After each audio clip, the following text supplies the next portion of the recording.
Πάμε. Καλημέρα. Άντε, έλα. Έχουμε τρέξιμο. Αχ, μόλις ξύπνησα. Έφερες και ένα φίλο σου.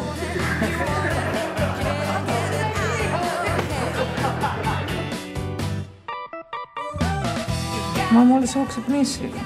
Jet lag μάλλον. Γιατί τέτοιο πράγμα.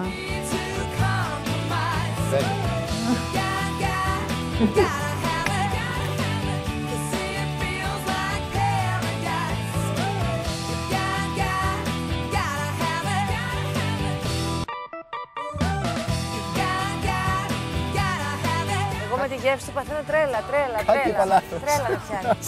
Δεν έχω φάει τίποτα καλύτερο στη ζωή μου. Στορκίζομαι. Έχω κολλήσει με τη γεύση του. Μα φαίνεται ότι είσαι κολλημένος. Έχω φάει το Activia με δημητριακά.